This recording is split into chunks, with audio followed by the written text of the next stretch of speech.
Because my work is so personal, because it's not really part of the mainstream art world, it's not part of the art dialogue, I work better in isolation.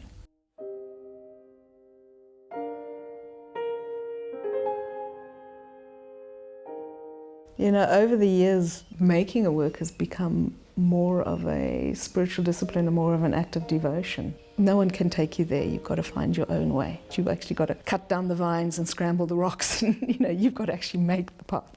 But there is something about the body and the material and about the world which I haven't grasped yet, but it's tantalizing me as that being a spiritual path in itself, and reclaiming the pagan knowledge, reclaiming the feminine knowledge of that.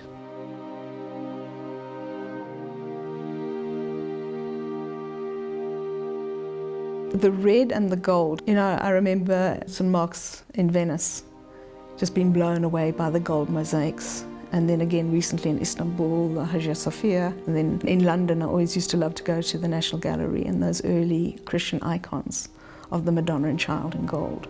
Gold I think has always been used as a transformation and essence, like a golden era and a golden world, a golden kind of frequency.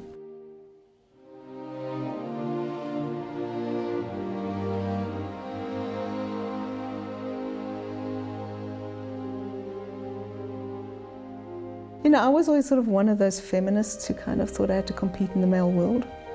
So my kind of icon was the Artemis figure with the bow.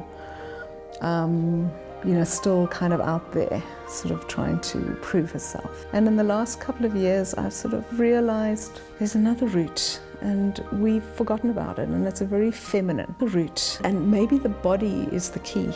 And maybe the red is to do with the body, maybe the red is to do with blood, maybe the red is to do with menstrual blood. I don't know. I don't think about it. I don't kind of work it out, but sort of get glimpses of what's happening to me. The fact of, rather than trying to raise your energy, maybe you surrender and sink into yourself as a spiritual gateway.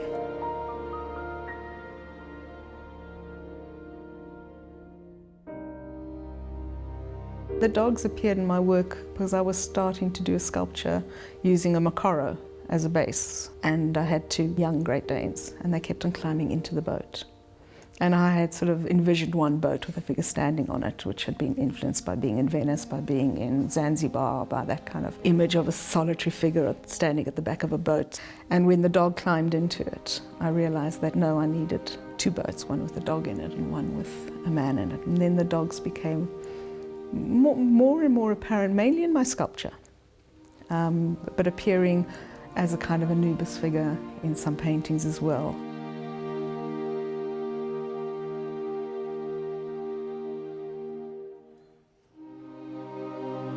Yeah, it's funny, those monumental figures, I didn't expect them to be that scale. I didn't know what they were going to be. I mean, when you work with clay, you do your bottom and it's got to firm up enough to carry the weight of the clay that comes on top. You can't fix it up afterwards. It sort of evolves, it grows out of itself in a very organic way. And they just became these enormous beings. And it was like they were using me to appear.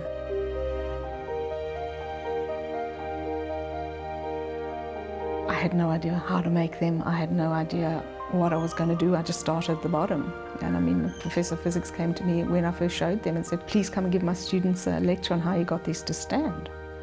And I kind of looked at him and I said, well, I started at the bottom and I worked to the top and they stood. It never occurred to me that they wouldn't, but I made them, and it was like I got out of the way. And for me, that's the important thing, is that mixture between will or intent and surrender.